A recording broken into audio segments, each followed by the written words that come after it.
আজকে আমি আছি পর্তুগালের সব থেকে ব্যস্ত নগরী পোর্তো শহরে। আর আমি এখন পোর্তো শহরে গাড়ি নিয়ে ঘুরবো। তবে চলুন ভিডিও শুরু করা যাক। ধ্যাত্তেরিস্তাই, এই যে ট্রাফিক ট্রাফিক ট্রাফিক ট্রাফিক, সব জায়গাতে ট্রাফিক। ঢাকাতে ট্রাফিক, লিসবনে ট্রাফিক, পোর্তোতে ট্রাফিক। ট্রাফিকে আসলে জীবনটাকে অতিষ্ঠ করে দিচ্ছে। আচ্ছা, এই ট্রাফিকটাকে একটু ক্রস করে কেটে দিয়ে একটু আগে বাড়ানো যায় না? অবশ্যই যায়, আমি সেটা করি। একটু ওয়েট করুন। দেখেন, আমি কিন্তু একবারে লাল বাতি থেকে সবুজ বাতিতে রূপান্তরিত করেছি। তাই এখনই যারা এখনও চ্যানেলটিকে সাবস্ক্রাইব এবং ফেসবুক পেজটিকে ফলো বাটনে ক্লিক করেন নাই, তারা তাড়াতাড়ি ক্লিক এবং সাবস্ক্রাইব করুন। নইলে কিন্তু আপনাদের অবস্থাও খারাপ আছে, কখন যে কোথায় কি কেটে দিয়ে সেটা কিন্তু টেরেও পাবেন না। তবে চলুন আগিয়ে যাই। আমরা কিন্তু এখন যে পোর্তো শহরে একদম প্রাণ কেন্দ্র, সেই প্রাণ কেন্দ্রটাই কিন্তু আছি। আর এখান থেকে, শহর থেকে রাইট নাও আমি বেরিয়ে যাব, যেটা হচ্ছে আমার বাসা হচ্ছে প্রায় 222 কিলোমিটার দূরে। আর এটি যেতে আমার মাত্র সময় লাগবে 1 ঘন্টা 45 মিনিট। যদি আপনি কল্পনা করেন যে এটা কি সম্ভব যে 1 ঘন্টা 45 মিনিট বা 1.5 ঘন্টার ভিতরে 222 কিলোমিটার পথ পাড়ি দেওয়া কি সম্ভব? হ্যাঁ, এটা সম্ভব। কেননা যদি রাস্তাঘাট আপনার খুবই উন্নত হয় আর গাড়ির স্পিড যদি থাকে 140 থেকে 180, তাহলে সেটা সিম্পলি একদম পানির মতো সহজ। হোক ট্রেনে চড়ে হোক, সেটা গাড়িতে হোক বা সে ঘোড়ার গাড়িতে হোক বা ভ্যানের, রিক্সায়, ট্র্যাক্সায়, সে যেখানেই হোক, ট্রাফিক আসলে কিন্তু অতিষ্ঠ হবে। আর অতিষ্ঠ থেকে দূর হওয়ার জন্য কিন্তু একটা উপায় রয়েছে, সেটা হচ্ছে আপনি চলে যান ইউটিউবে গিয়ে সার্চ করুন 1 minute with Itbar vlog channel, এবং আপনি ফেসবুক থেকে সার্চ করুন 1 minute with Itbar vlog channel, এবং দেখতে থাকুন পর্তুগালের নতুন নতুন ভ্লগ।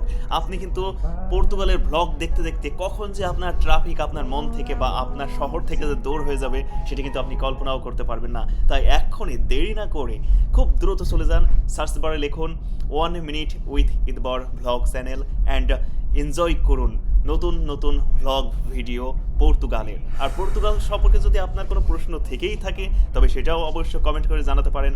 তাহলে আপনি খুব দ্রুতই খুব দ্রুতই আপনি আপনার প্রত্যাশিত অ্যান্সার আপনার কমেন্ট বক্সে পেয়ে যাবেন।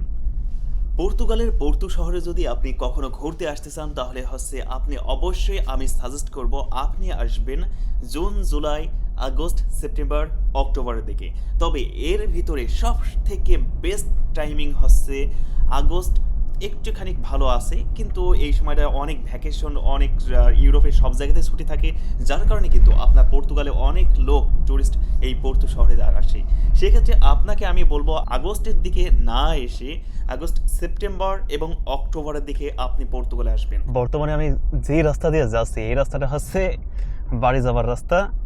আপনার একদম শহরের মাঝ দিয়ে যাচ্ছি, কিন্তু আমাদের দেশের মতো এখন একটা যানজট দেখতে পাইছি, যেটা নর্মালি এত যানজট দেখতে পাওয়া যায় না। কিন্তু এখন মনে করেন যে সন্ধ্যার দিকে, তো বিকেল টাইমে এখন একটু বেশি যানজট হবে।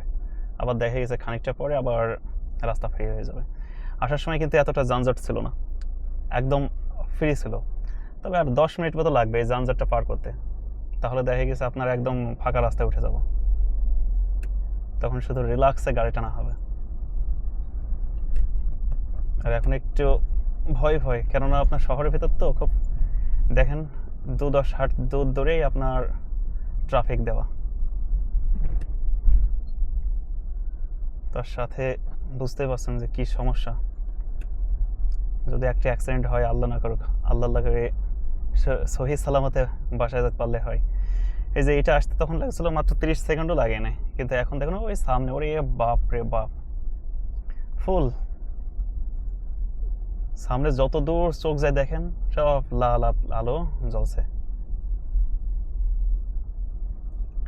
ফুল টানেলের ভিতরে একদম পরিপূর্ণ হয়ে গেছে।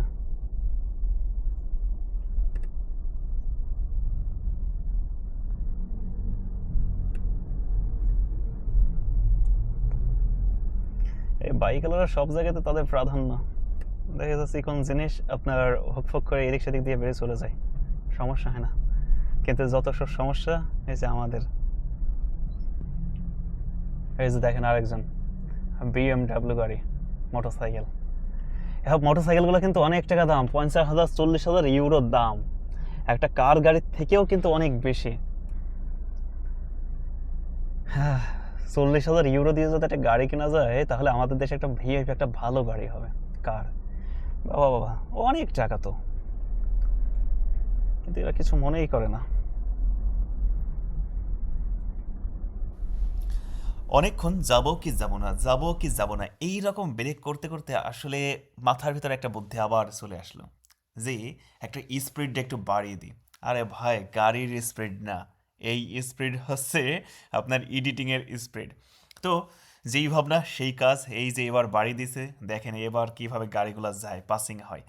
তো ট্রাফিকগুলো দেখেন আমাদের একদম ঢাকার ন্যায়, যে 2 সেকেন্ড 5 সেকেন্ড পর পরে মনে করেন যে ট্রাফিক পড়ছে, যার কারণে এবার কিন্তু স্পিড ফুল দমে বাড়িয়ে দিয়েছি।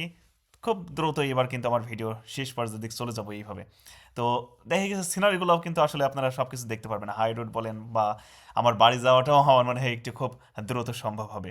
কেননা 222 কিলোমিটার পথ দেখা গেছে 1 ঘন্টা 30 মিনিটের ভিতরে এইভাবে এইভাবে 1 ঘন্টা না, মাত্র 5 মিনিটে যাওয়া সম্ভব। এই যে দেখেন এবার হাইওয়েতে উঠছি রে ভাই, এবার আর কেউ আমার ঠেকাতে পারবে না। এবার দেখেন যে কি জোরে আমার গাড়ি যায়। এবার আমি শহরকে পার করে একদম গ্রামাঞ্চলকে ডিঙ্গিয়ে আপনার চলে যাচ্ছে আমার গন্তব্য, আমার এলাকাতে।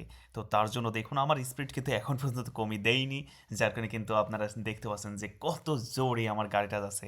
আসলে কিন্তু গাড়ি খুব একটা জোরে যাচ্ছে তেমনটা নয়, গাড়ি যাচ্ছে 120 30 40 50-এর দিকে, 140 মোটামুটি এমনটাই রয়েছে।